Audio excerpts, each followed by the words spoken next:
I watched Melissa lean across the table at our favorite brunch spot, her manicured fingers reaching for my phone with that practiced casualness she'd perfected over 8 years of friendship. Yeah, yeah.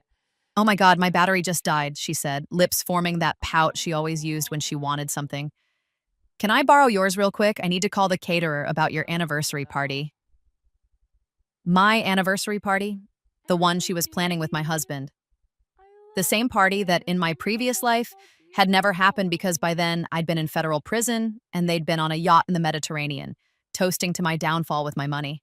Oh, that's gorgeous. I Were you alone smiled and there? slid my iPhone across the table. No one to blame it yourself. Yes, Of anything happens, course. he's not here. You know my passcode. Helios redeemed I did first. know it. She'd watched me enter it a Helios. thousand times, It's a brave just like she had in that we other live life. one thing.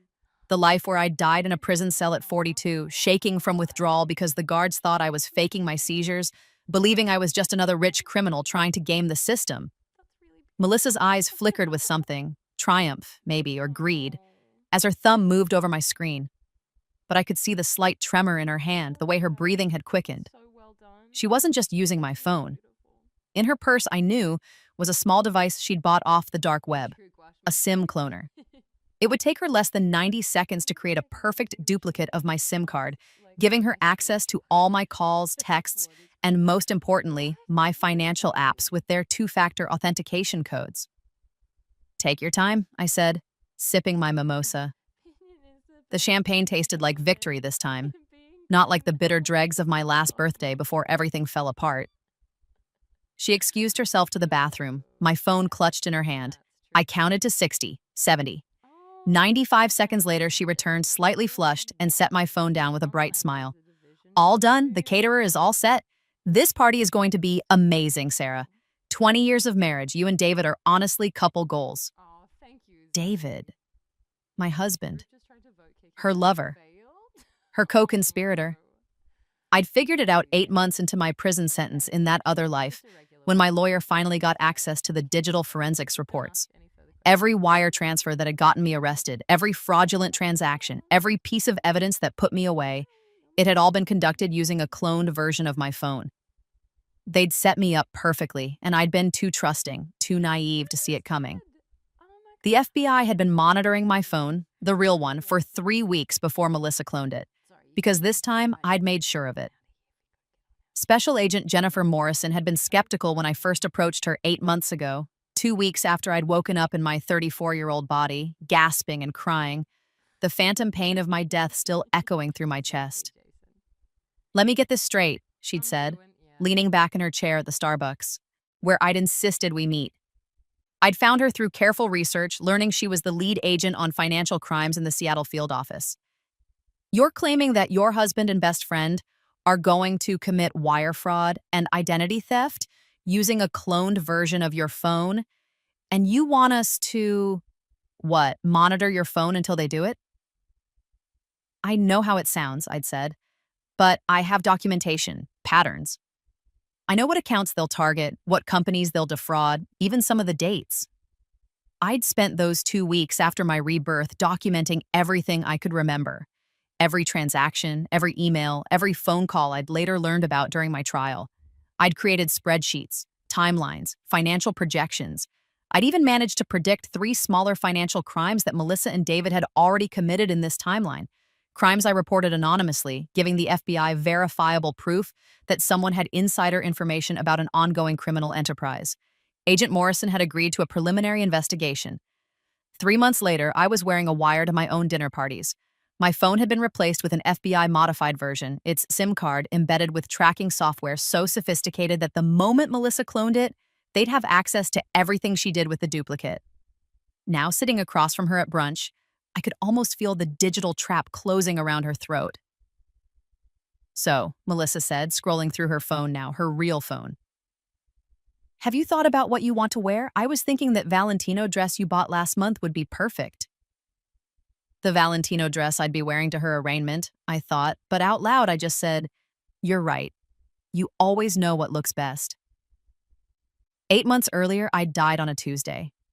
I remember because it was commissary day, and I'd been saving my money to buy instant coffee, the only thing that made the endless gray days slightly more bearable.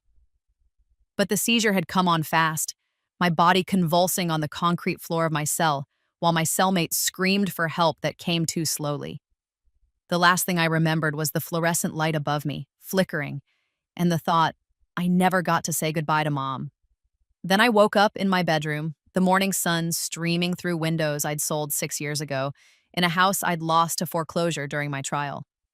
David was in the shower, singing off key like he always did. The clock said 6:47 a.m.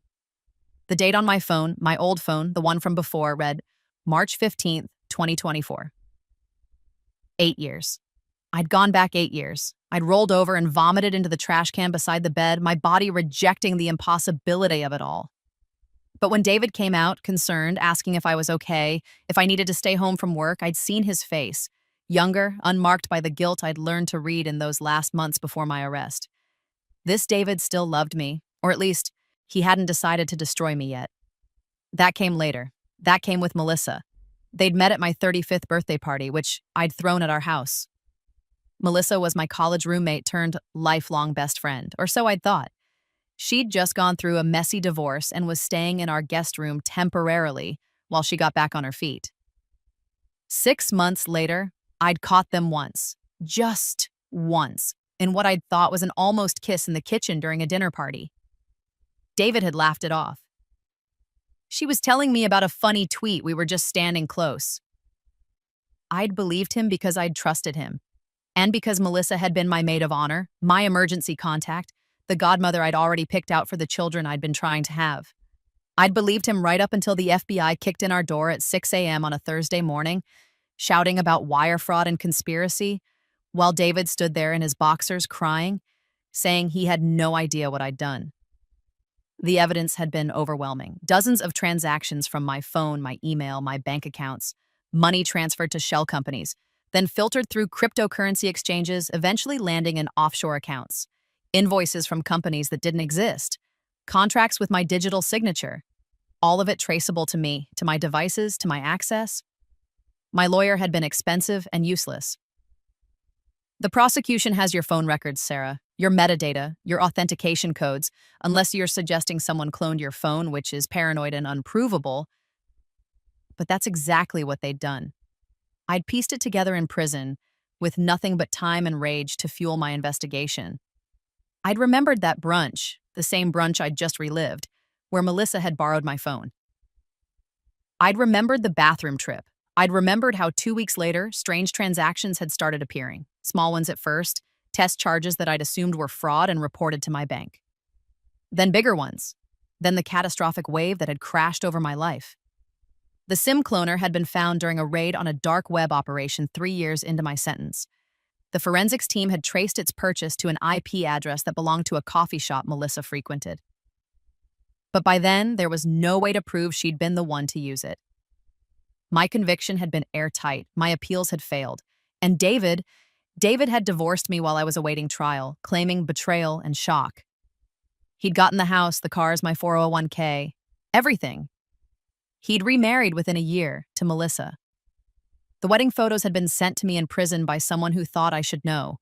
Melissa in white, David in a tuxedo, both of them grinning on a beach in Turks and Caicos, a beach they'd bought a vacation home near, with my money. Now on March 15th, 2024, I had a choice. I could run, I could divorce David, cut off Melissa, move to another state, and start over. Or I could make sure they paid for what they were going to do, for what they'd already done in another lifetime. I chose revenge. The FBI had been surprisingly easy to convince once I'd proven I had real information. My first anonymous tip had been about a defense contractor in Tacoma that was being defrauded through a fake invoice scheme. I'd known about it because David had bragged about it to Melissa in a conversation I'd later heard on a wiretap recording during my trial. I provided the company name, the amount, and the date. When it happened exactly as I'd predicted, I sent a second tip, then a third. By the fourth one, Agent Morrison had tracked my burner email and showed up at my yoga class. "We need to talk," she'd said, waiting outside in the parking lot. I'd gotten in her car, my heart pounding. This was the moment. Either I was about to become a confidential informant in a case that could save my life, or I was about to sound completely insane. "How do you know these things?" she'd asked, her eyes sharp and analytical. I'd rehearsed this. I'm married to someone who's planning something big. He doesn't know I know. His girlfriend, my best friend, they talk when they think I'm asleep. I've been documenting everything. It wasn't entirely a lie. I had been married to someone planning something big. The timeline was just flexible. Why not just leave him? Because they're going to frame me for it, I'd said. Everything they're doing, they're setting up to look like I'm the one doing it. I need protection, I need proof, and I need them caught before they can destroy my life. Agent Morrison had studied me for a long moment.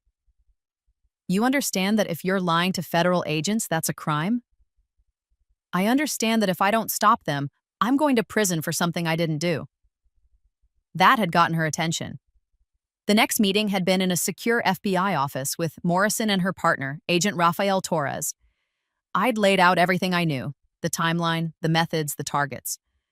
I'd shown them my spreadsheets, my projections.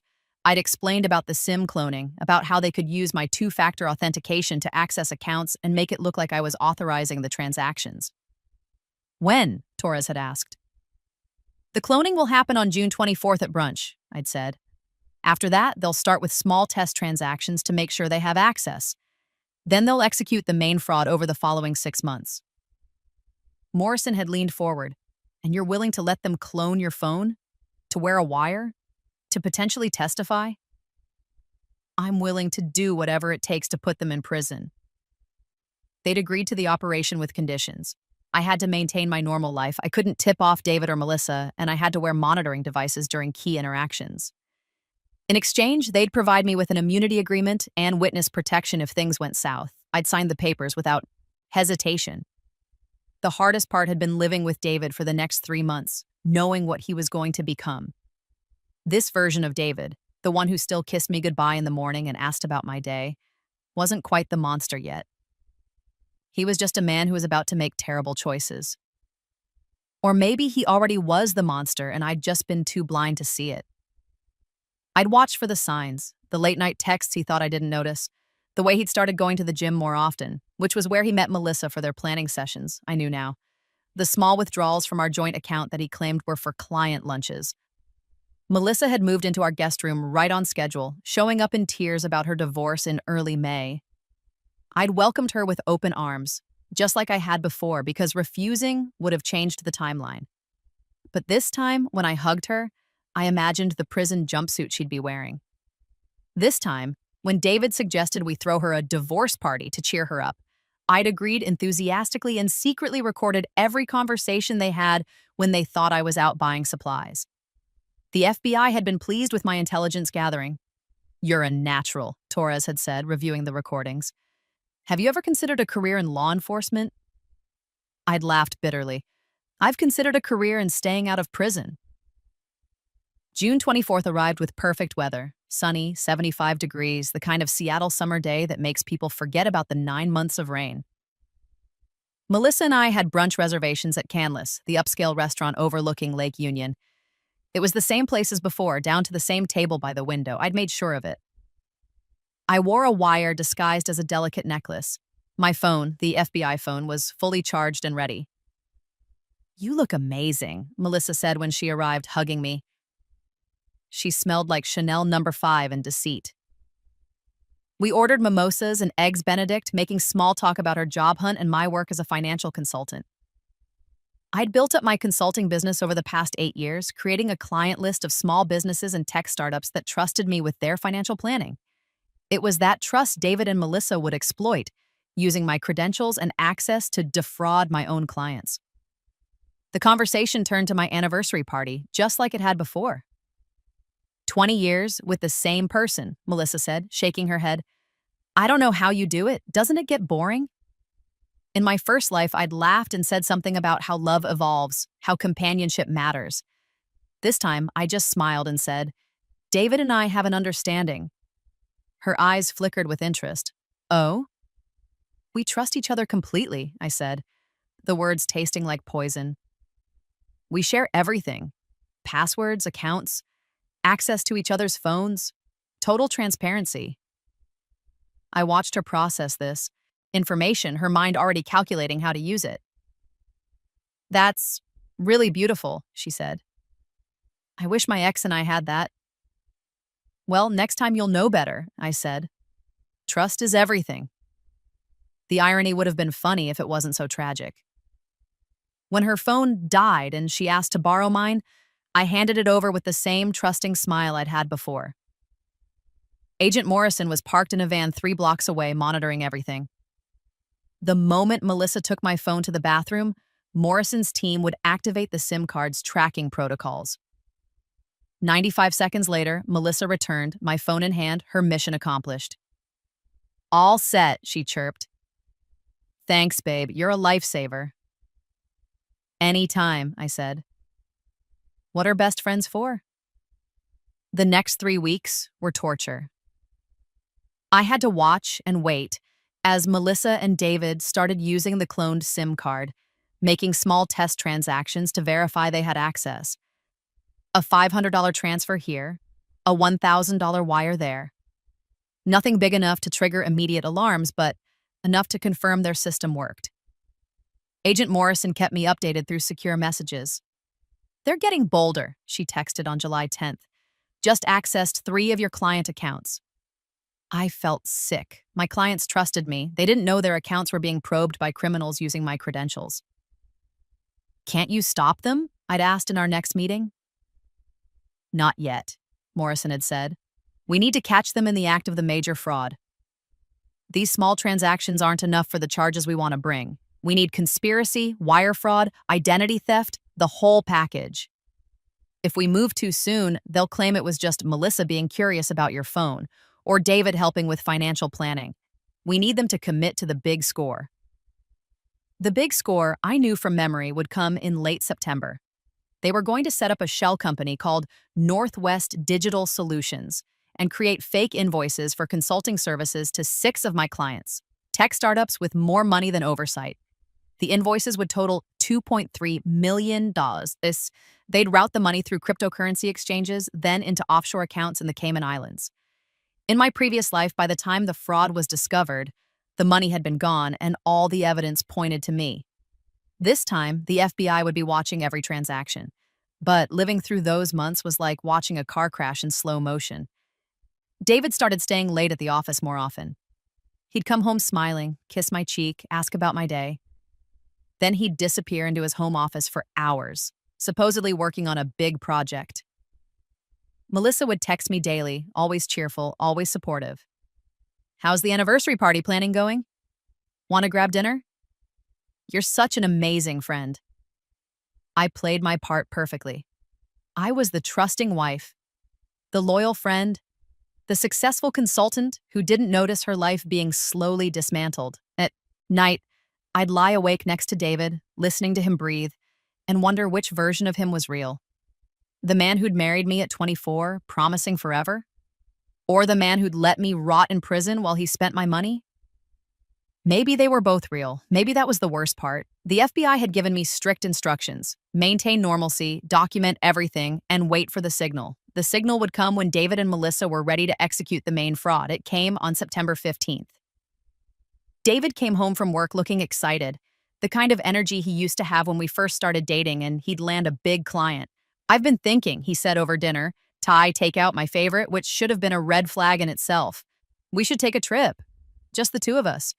Anniversary celebration before the big party." "Oh?" I said, twirling pad thai on my fork. "Yeah, I was thinking Europe. Paris, Rome, maybe the Amalfi Coast. 2 weeks, just us.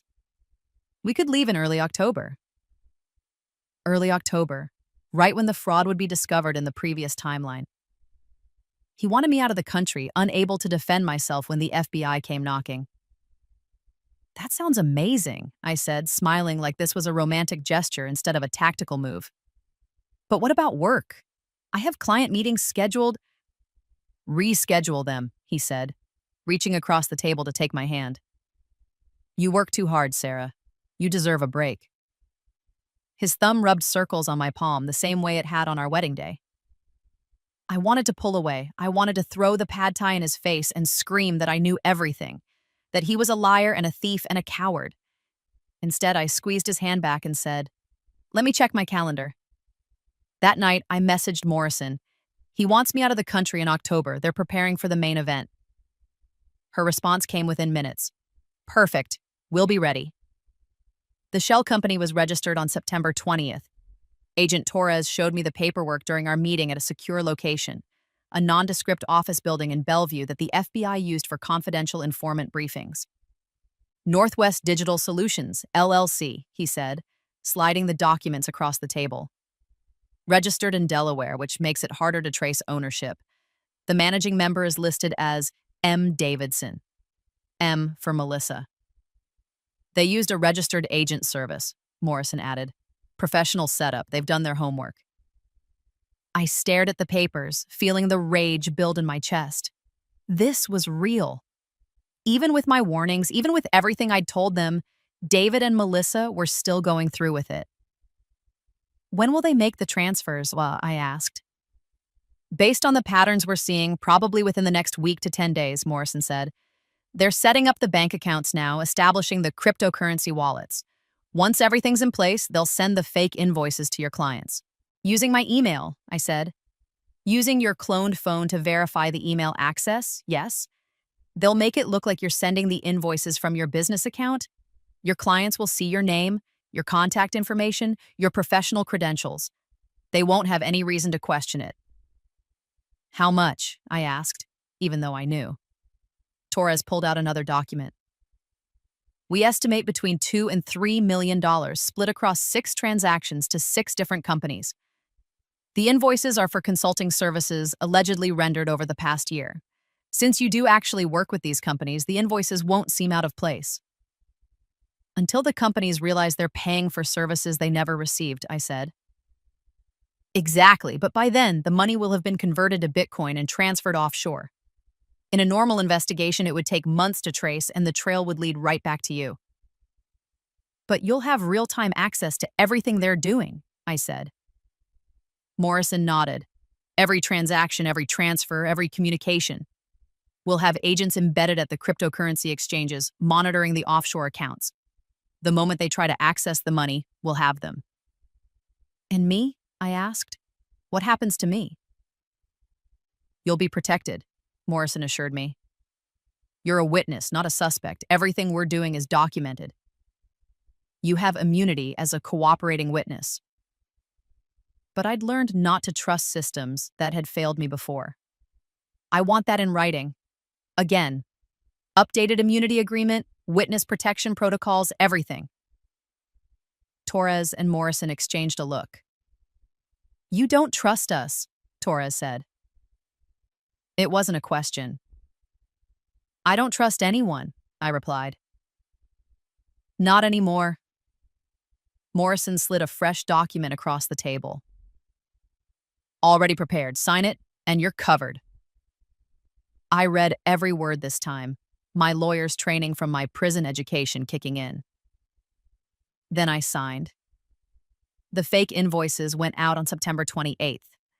I watched it happen in real time, sitting in the FBI surveillance van with Morrison and Torres. We were parked outside a coffee shop near my house, monitors showing every movement on my cloned phone data. "There," Torres said, pointing to a screen. "They're accessing your email now." I watched as my business email account opened, not by me, but by someone using the cloned SIM card to bypass two-factor authentication.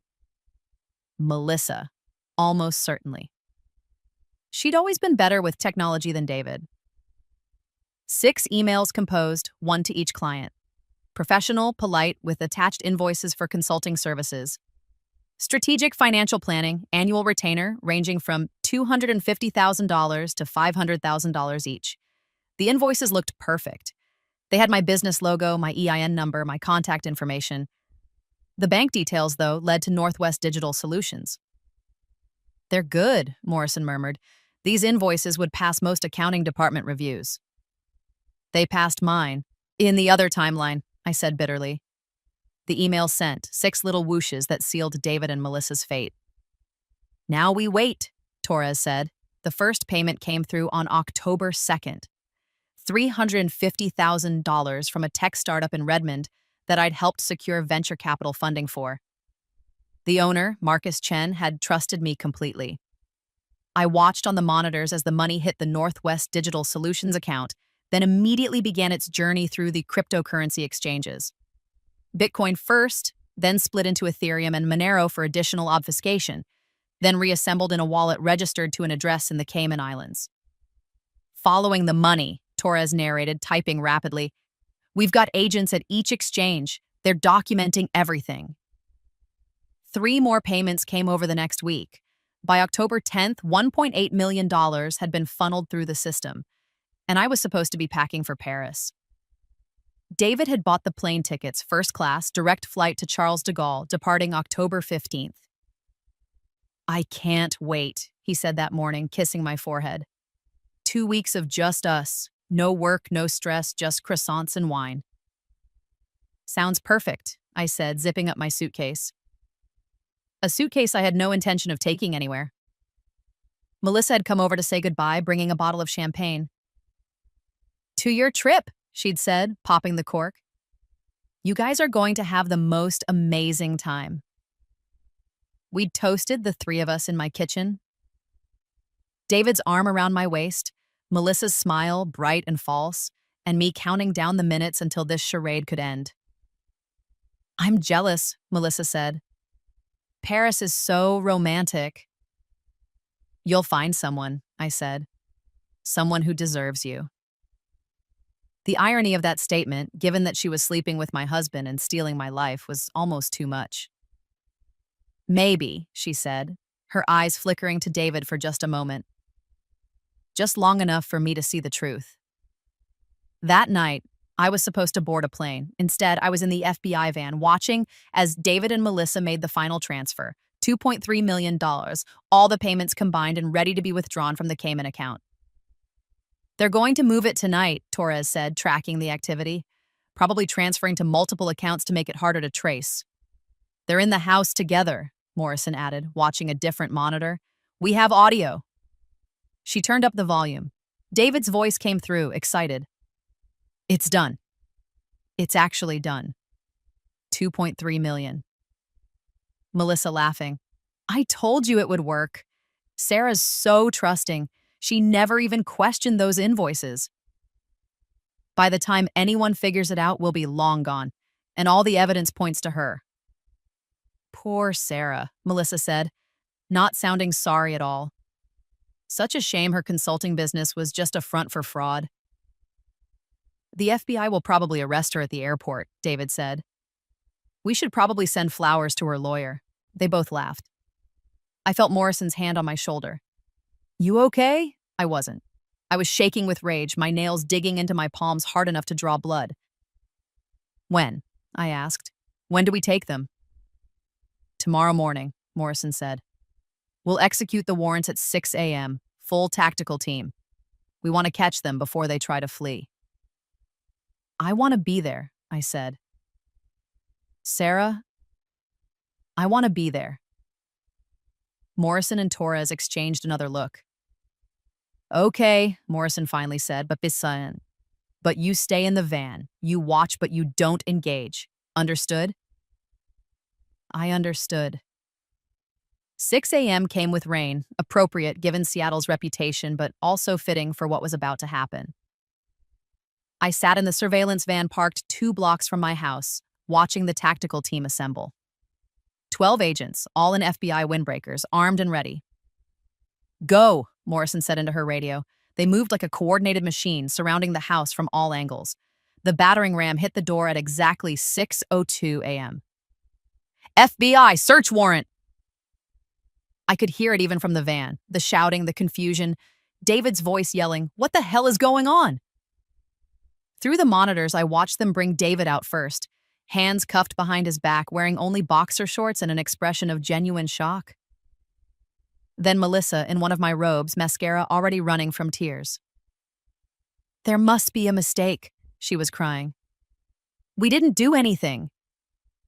Agent Torres read them their rights, his voice calm and professional. David Richardson, Melissa Davidson, you're under arrest for wire fraud, identity theft, conspiracy to commit fraud, and money laundering.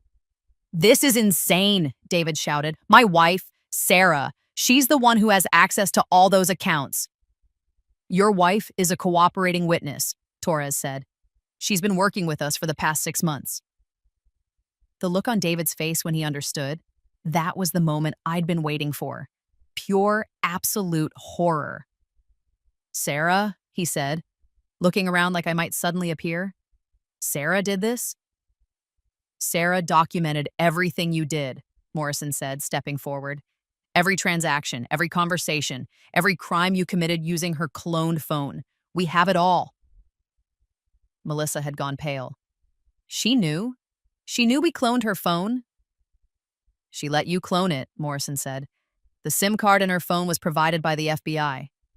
We've been monitoring every move you made with it. That's impossible, Melissa whispered. How did she?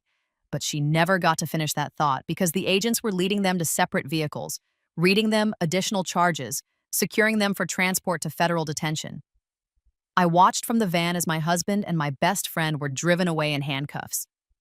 Morrison got back in the van, looking at me carefully. How do you feel? Satisfied, I said. And it was true. The rage that had fueled me for 8 months, for 8 years really, had finally found its release. We found the offshore account information in Melissa's purse, Torres reported. Complete records of all the transactions, access codes, everything. They were planning to transfer the money to multiple accounts this morning and then disappear? Where were they going? I asked. Greece, according to the plane tickets we found. One-way flights leaving tonight, new passports, the works. They were going to vanish and leave you to take the fall. Just like they had before. What happens now? I asked. Now we process them, formally charge them, and build the prosecution case, Morrison said. You'll need to testify at trial, but with the evidence we have, they'll likely plead guilty to avoid a longer sentence. How long? Wire fraud at this scale, identity theft, money laundering? They're looking at 15 to 20 years minimum, probably more. 15 to 20 years. I'd served 8 before dying in that cell. It still didn't feel like enough. The trial took 6 months to go to court, but Morrison had been right. They pleaded guilty. David and Melissa both took plea deals in exchange for testifying against each other, each one trying to paint the other as the mastermind. It was pathetic to watch, 2 people who'd claimed to love each other turning on each other the moment their freedom was at stake. David got 18 years in federal prison. Melissa got 20, since she'd been the one to actually clone the phone and execute the technical aspects of the fraud. I sat in the courtroom for both sentencings, watching as they were led away in shackles. David looked at me once, his eyes pleading for something, forgiveness maybe, or understanding. I looked away. Melissa didn't even try. She kept her head down, broken in a way I'd once been broken. The judge asked if I wanted to make a victim impact statement. I'd prepared one, spent weeks writing and rewriting it, trying to capture the magnitude of their betrayal. But when the moment came, I kept it simple. They tried to destroy my life to enrich their own. They framed me for crimes they committed. They stole from people who trusted me, damaging my reputation and my business. But most of all, they made me doubt myself, doubt my judgment, doubt whether I was worthy of love or loyalty. That was their greatest crime. Not the money, but the theft of my ability to trust. I hope they spend every day of their sentences understanding what they took from me.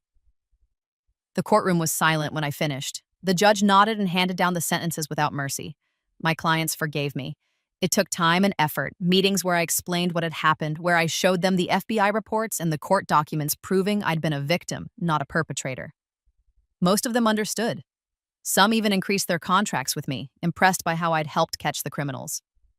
Marcus Chen, the tech startup owner whose company had been defrauded for $350,000, told me, "You could have run. You could have let them get away with it and protected yourself, but you stood and fought. That takes real courage."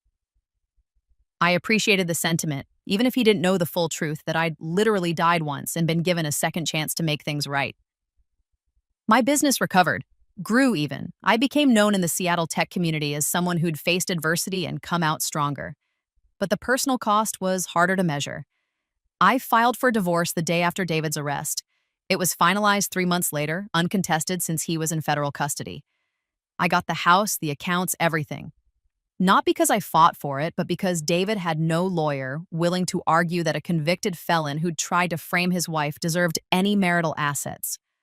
I sold the house immediately. Too many memories, too many ghosts. I bought a condo downtown with floor-to-ceiling windows overlooking Puget Sound. Clean, modern, mine alone. The FBI closed their investigation with commendations for Morrison and Torres. I received a letter from the director thanking me for my cooperation and courage. I framed it and hung it in my home office right above my desk. A reminder that sometimes the system works if you work the system hard enough. 2 years after the arrests, I was having coffee with Agent Morrison. We'd stayed in touch, professional at first, but gradually becoming something like friends. She understood things about me that other people couldn't. The hypervigilance, the need to document everything, the difficulty trusting new people. "How are you really doing?" she asked. We were at a cafe near Pike Place Market watching tourists take photos. "Better," I said. "Therapy helps, and time." "You never talk about how you knew," she said carefully. "How you predicted everything so precisely." This was the question I'd been dreading and expecting in equal measure. I'd practiced the answer. I'm observant. I noticed patterns. I heard things.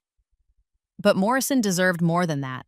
She'd trusted me when she had no reason to, believed me when I must have sounded crazy. "What if I told you I'd lived through it before?" I said.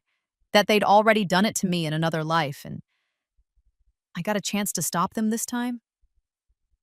Morrison studied me for a long moment. Then she said, "I'd say that sounds impossible. But I'd also say that nothing about this case has been normal from the start. You knew things you couldn't have known. You predicted events that hadn't happened yet, and you were willing to risk everything to stop them. So you believe me?" "I believe that it doesn't matter how you knew. What matters is that you were right and you saved yourself and prevented them from hurting more people." It was the closest to validation I'd gotten. "Do you ever wonder if you could have saved the marriage?" Morrison asked. "If you'd confronted David before he got too deep?" I'd asked myself that question 1,000 times. "The David I married died long before I did," I said. "Maybe he was never the person I thought he was. Or maybe he was that person once and he chose to become someone else. Either way, the man I loved wouldn't have framed me for his crimes." "Fair enough," Morrison said. We sat in comfortable silence watching the market crowds. "What's next for you?" she asked. "I'm writing a book," I said, "about financial fraud, red flags, how to protect yourself from the people closest to you." "That's good.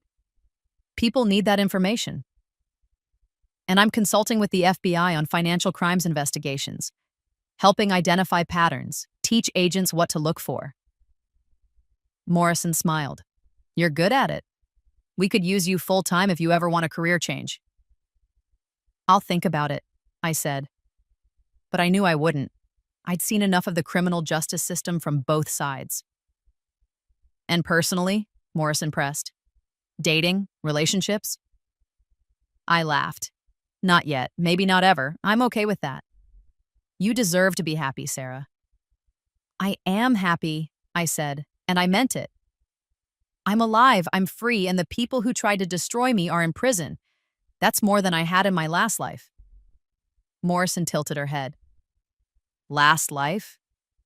"Previous timeline," I corrected quickly. "Before all this happened." She didn't push it. 5 years after their conviction, I received a letter from Melissa. It arrived at my office, forwarded from the prison. The envelope was thin, the handwriting careful. I almost threw it away without opening it, but curiosity won. "Dear Sarah," it began. "I know you probably don't want to hear from me. I know I don't deserve your attention or your forgiveness, but I'm writing anyway because I need you to understand something. I was jealous of you. I had been since college. You had everything I wanted, the successful career, the loving husband, the beautiful house, the perfect life. And I had nothing but debt and a failed marriage and the growing realization that I'd peaked at 22. When David and I started our affair, It felt like I was finally getting something that was mine, someone who chose me over you. And when he suggested the fraud scheme, I convinced myself you wouldn't really be hurt. You were so successful, so put together, you'd bounce back. I didn't think about you at all, really. You were just an obstacle to the life I wanted. I know now how wrong that was. I know that what we did was monstrous. I destroyed our friendship, betrayed your trust, tried to steal your life. I'm not asking for forgiveness. I don't deserve it. I just wanted you to know that I understand now what I took from you, and I'm sorry. I hope you found happiness, real happiness, not the Instagram version I was so jealous of. Melissa. I read the letter 3 times, then put it through my shredder. Some apologies come too late. Some damage can't be undone. But I appreciated her honesty about the jealousy. It made sense in a way nothing else had. She hadn't hated me. She'd wanted to be me, and in trying to take my life, she'd destroyed her own. There was probably a lesson in that about the dangers of envy, but I was too tired to care. I'd moved on, year 7. I was 41 now, the same age I'd been when I was arrested in that other timeline. The symmetry wasn't lost on me. My business had expanded to 3 offices: Seattle, Portland, and San Francisco. I had 12 employees and a client roster that included some of the biggest tech companies on the West Coast.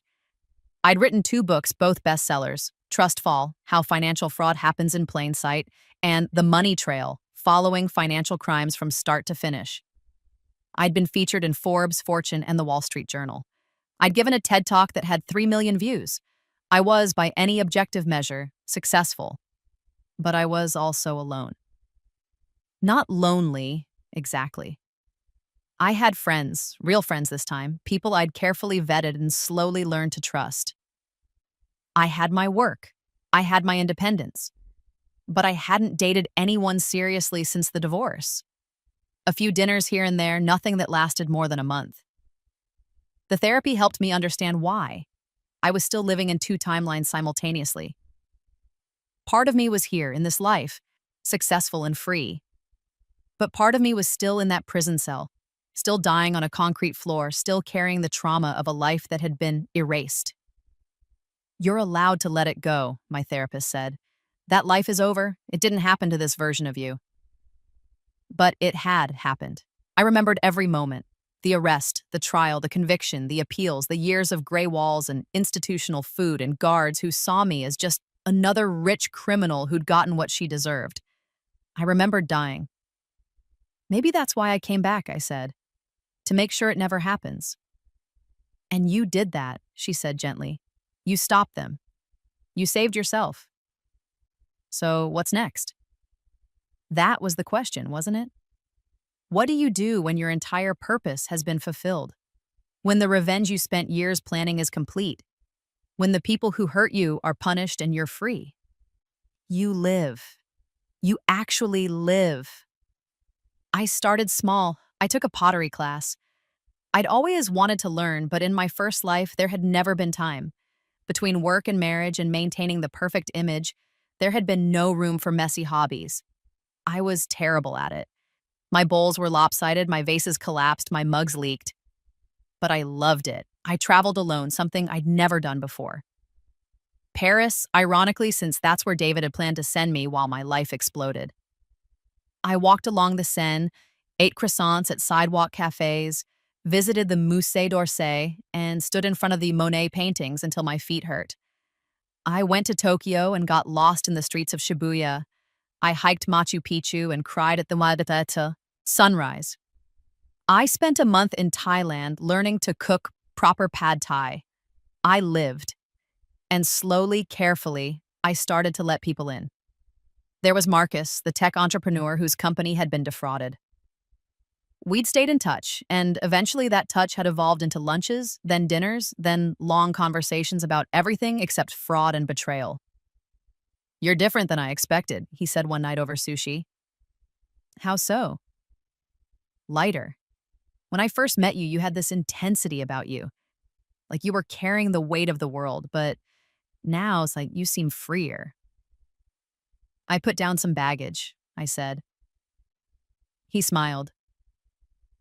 Good. Baggage is heavy. It took me 6 months to tell him about David and Melissa. Not the rebirth part, I'd never tell anyone that. But the fraud, the FBI operation, the trial. Holy shit, he said when I finished. That's. I mean, I knew about the fraud to my company, but I didn't realize it was your own husband. And best friend, I added. How did you survive that? Rage, I said honestly. And then therapy. And then pottery. He laughed. Pottery? It's surprisingly therapeutic, destroying your work and starting over. We started dating officially after that. Nothing serious, we both agreed. Just two people enjoying each other's company without expectations. But it was nice. Normal. The kind of relationship that exists in the present instead of being haunted by the past. Year 8, I woke up on the anniversary of my rebirth, March 15th, with Marcus next to me, sunlight streaming through the windows of my condo. 8 years ago, I'd woken up in my old house, in my old life, with a second chance I didn't understand. Now I understood.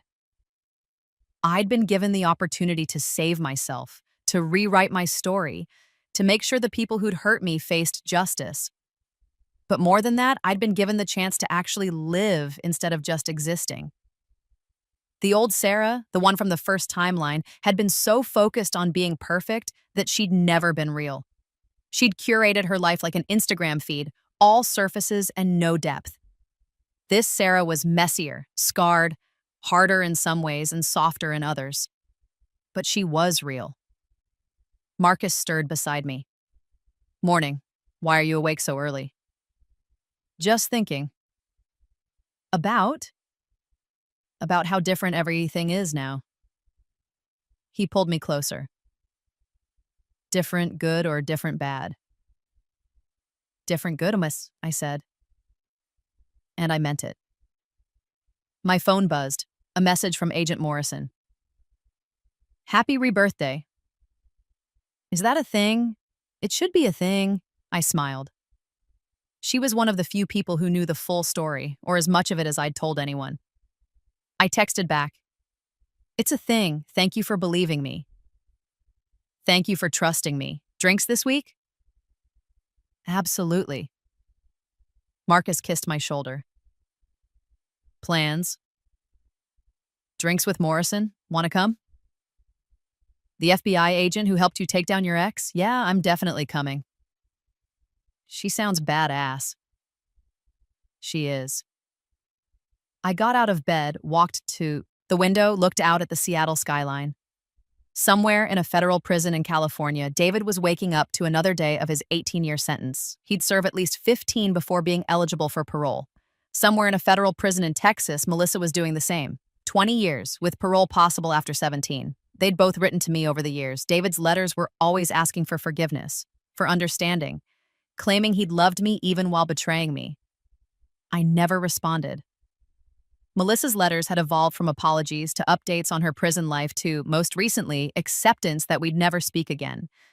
I'd stopped reading those, too. Some chapters need to be closed completely. The doorbell rang at 7 a.m. I wasn't expecting anyone. Marcus was in the shower. I threw on a robe and checked the security camera. A woman I didn't recognize stood on my doorstep, holding a manila envelope. I opened the door cautiously. Can I help you? Sarah Richardson? She asked. It's just Sarah now. I went back to my maiden name, Sarah Mitchell. Ms. Mitchell, I'm Karen Chen from the Department of Justice. She showed me credentials. I need to speak with you about David Richardson and Melissa Davidson. My stomach dropped. What about them? Can I come in? I let her in, my mind racing. Had they escaped? Were they appealing their convictions? Had something gone wrong? Karen sat in my living room, the envelope in her lap. What's this about? I asked. David Richardson died 3 days ago. Complications from pneumonia. The prison medical system being what it is. She trailed off. I'm sorry for your loss. I felt nothing. No grief, no relief, just a strange emptiness. And Melissa? Melissa Davidson is serving her sentence, but she's filed a motion for compassionate release based on new evidence. What new evidence? Karen opened the envelope and pulled out documents. She's claiming that David Richardson manipulated her into the fraud scheme, that she was a victim of domestic abuse and coercive control. She has a psychologist's report, testimony from other inmates, and a statement claiming David threatened her if she didn't participate. I stared at the papers. That's bullshit. Possibly, but her lawyers are building a case. They're arguing that the original sentence didn't take into account the power dynamics of her relationship with David, and that with him dead, she's no longer a threat. She cloned my phone, I said flatly. She executed the technical aspects of the fraud. She was an active participant. I know, but the legal system is complicated. Her lawyers are good. They might get her sentence reduced. How much reduced? Time served, potentially. She's been in for 8 years. With good behavior and this new argument, she could be out in 6 months. The rage I thought I'd left behind came flooding back. No, I said. That's not acceptable. Ms. Mitchell, I understand your feelings. Do you? Do you understand that she and David tried to destroy my life? That they would have succeeded if I hadn't... I stopped myself before saying too much. If I hadn't cooperated with the FBI? I do understand. That's why I'm here. The DOJ wants to know if you'll testify at her compassionate release hearing. Your victim impact statement would carry weight. When? 3 weeks. Federal court in Seattle. I thought about Melissa's letters, her apologies, her claims of jealousy and regret. I thought about David, dead at 49 from prison pneumonia, dying the way I died in that other timeline. I thought about my life now, successful, free, actually happy. Did I need to keep fighting, or could I let it go? I'll testify, I said. The hearing was smaller than the original trial, held in a conference room rather than a full courtroom. Melissa was there in her prison jumpsuit, thinner than I remembered, her hair going gray at the temples. She looked at me once when I entered, then looked away. Her lawyers presented their case. David as the mastermind, Melissa as the manipulated victim. Evidence of psychological abuse. Expert testimony about coercive control and criminal conspiracies. It was compelling if you didn't know the truth. When it was my turn to speak, I stood and looked directly at Melissa. I've spent 8 years rebuilding my life after your betrayal, I said. 8 years learning to trust again. To believe that people can be good, that not everyone is waiting to stab me in the back. It's been hard work. Melissa's eyes were filled with tears, but I didn't care.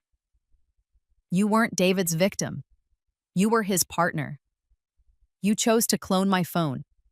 You chose to access my accounts. You chose to steal from my clients and frame me for crimes you committed together.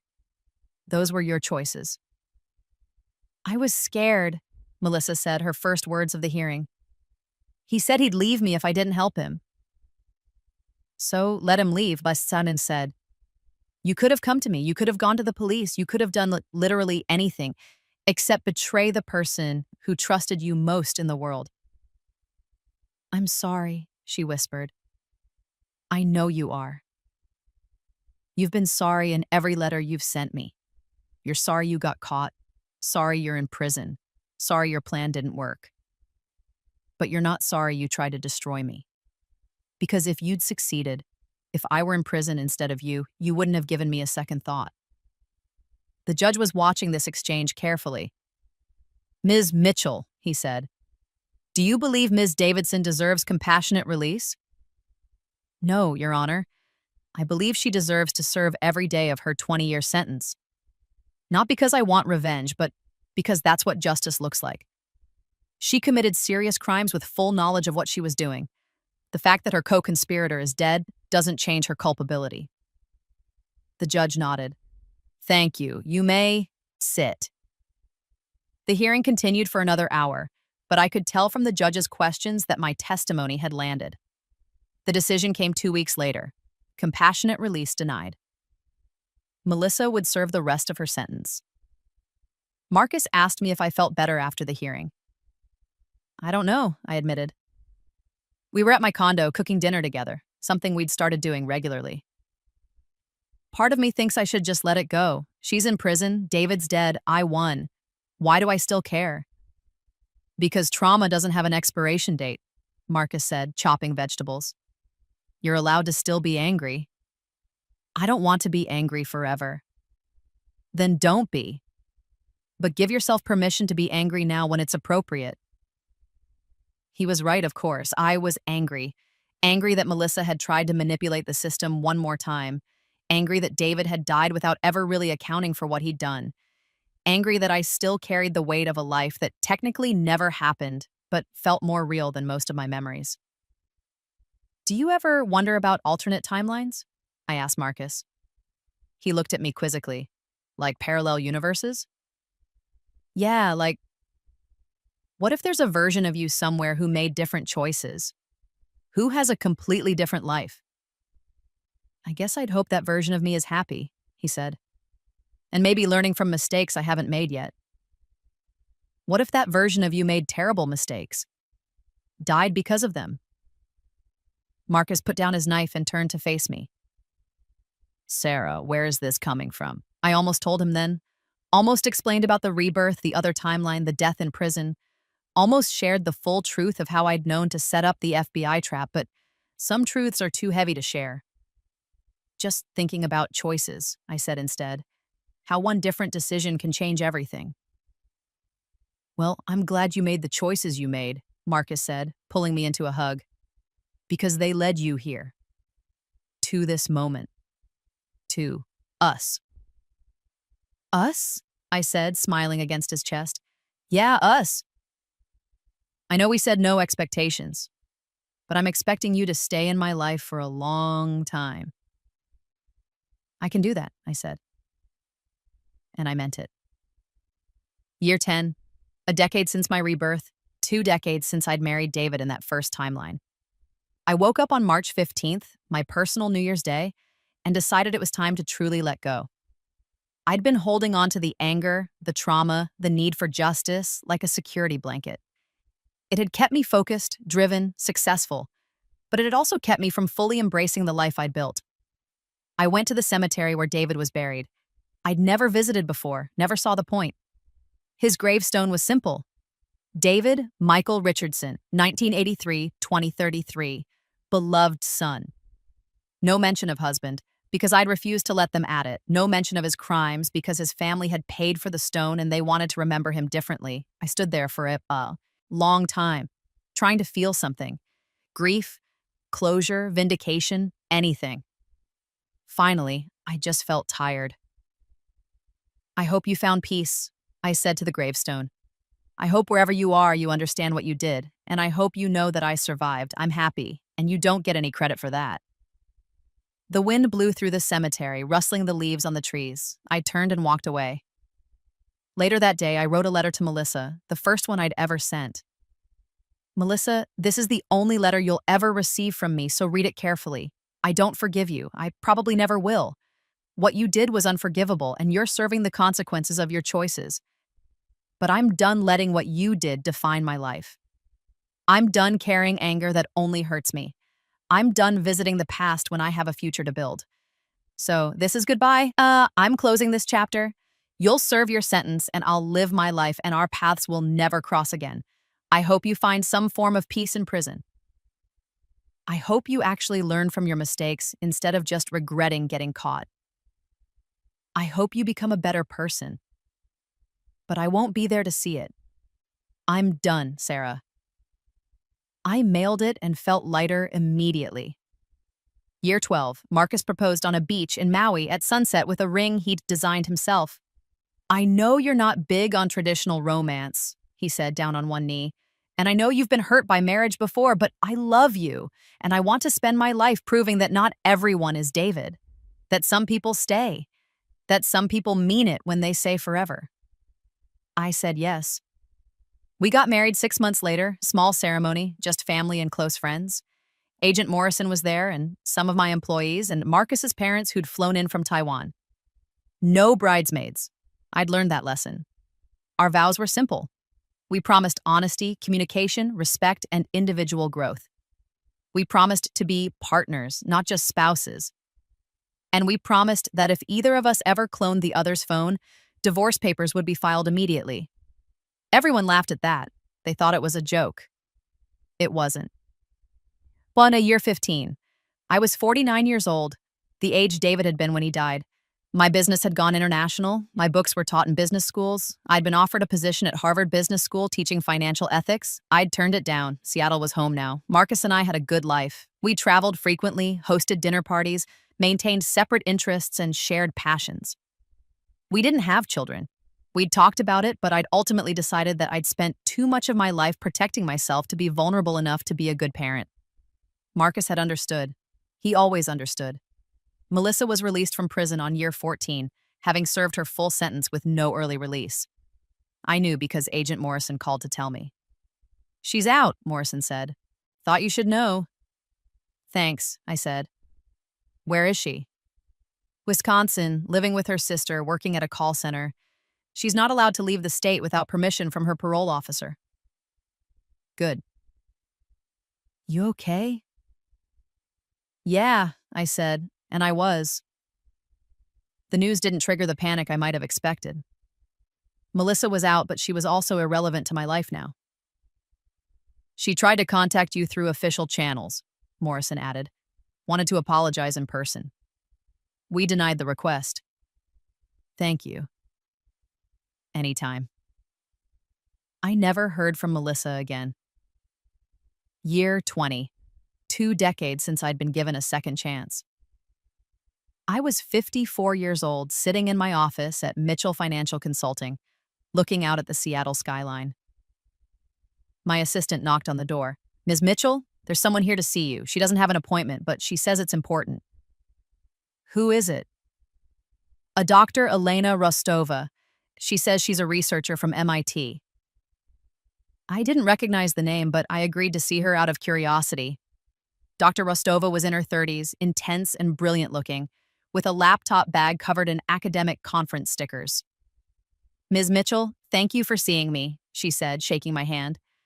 "I know this is unusual, but I've been studying your case for my research." "What kind of research?"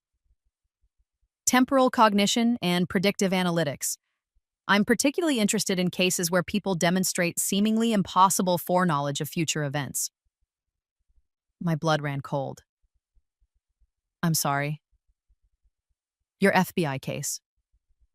The way you predicted the fraud scheme with such precision. The way you knew exactly when and how your husband and friend would act. It's statistically impossible unless," she paused, "unless you had actually experienced it before." I said nothing. "I have a theory," she continued, "about quantum consciousness and the possibility of information transfer across temporal streams. I think you somehow retained memories from an alternate timeline. I think you lived through these events once, and then you—" "I think you should leave," I said quietly. "Ms. Mitchell, please. This could be groundbreaking research. If we could understand how you—" "I don't know what you're talking about," I said. "I was observant, I noticed patterns, I got lucky, that's all." "But the specificity—" "Dr. Rostova, I've built a good life, a normal life. I'm not interested in being a research subject or validating fringe theories about temporal mechanics. Whatever you think happened, you're wrong." She looked disappointed but not surprised. "If you change your mind, I won't." After she left, I sat at my desk for a long time, my heart racing. No one could know. No one could ever know the full truth, because if they did, it wouldn't just be my privacy at stake. It would be questions about causality, free will, the nature of reality itself. And I was done being exceptional. I just wanted to be normal. Year 25. I was 59 years old, thinking about retirement. Marcus and I were in Paris, finally, the trip David had planned but that I'd actually taken on my own terms, celebrating our 13th wedding anniversary. We were at a cafe, drinking wine, watching people pass by when I saw her. Older, grayer, walking with a slight limp, but unmistakably Melissa. She saw me too, froze on the sidewalk. For a moment, we just stared at each other. Then she walked over. "Sarah," she said.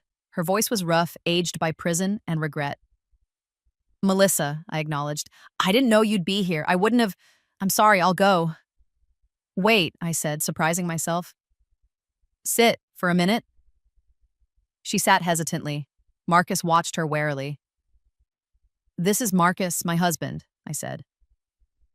Marcus, this is Melissa. Understanding dawned in Marcus's eyes. He'd heard the stories. I'm in Paris for my nephew's wedding, Melissa said. My parole officer approved the travel. Good for you, I said, and meant it. We sat in awkward silence for a moment. I know you probably don't want to hear this, Melissa finally said, but I really am sorry for all of it. I've had a lot of time to think about who I was and why I did what I did, and there's no excuse. I was jealous, entitled, and cruel. You deserved better. I did, I agreed. You look happy, she said, glancing at Marcus. I'm glad. I am happy, I said. It took work, but I am. I'm happy too, she said. Or at least I'm at peace. I have a small life now. I work, I go to meetings, I help out at a women's shelter.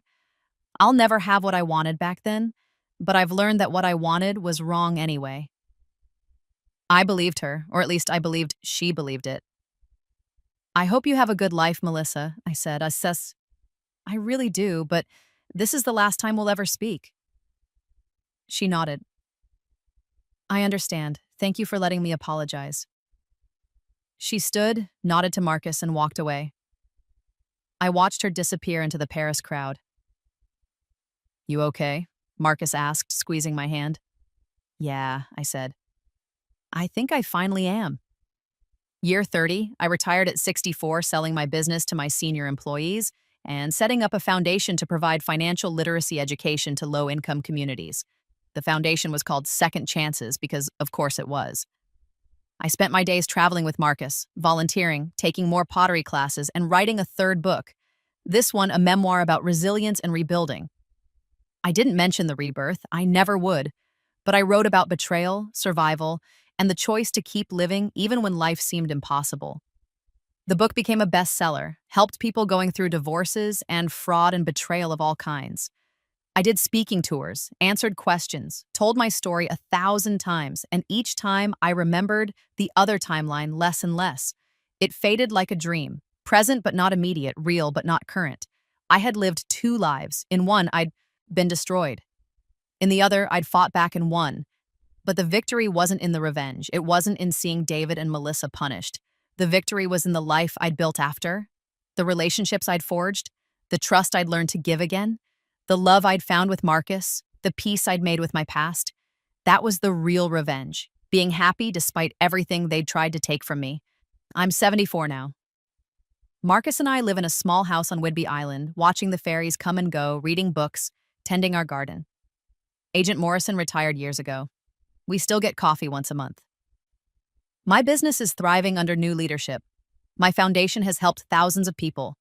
My books are still in print, still helping people.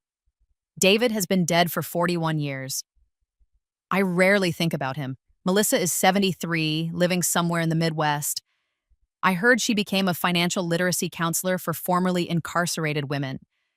There's irony in that, but also perhaps justice. The past is truly past now. The other timeline is a story I sometimes tell myself late at night, wondering if it was real or just a vivid nightmare. I don't know why I said it like that. But it doesn't matter anymore. A few people have gotten sick What matters is recently. this. I was given Yeah, a it's second not- chance, it's and not I good. used it not just for revenge, but for redemption. My redemption, my life, my choice, and in the South end, that was the African, but greatest also revenge of all. German.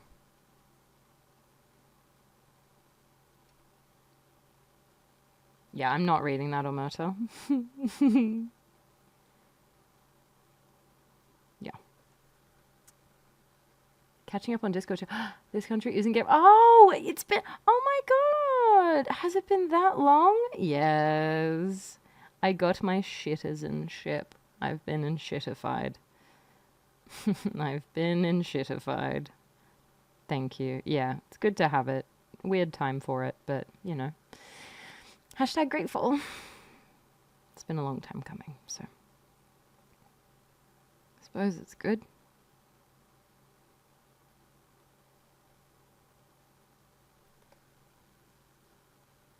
I'm so used to just ignoring Discord. Nice. I posted the tattoo. You played Fortnite? I have played Fortnite. That's true. You've missed that. I did play Fortnite today. As is my wont. As is my wont. I'm scared for more lyrics. I don't want more lyrics.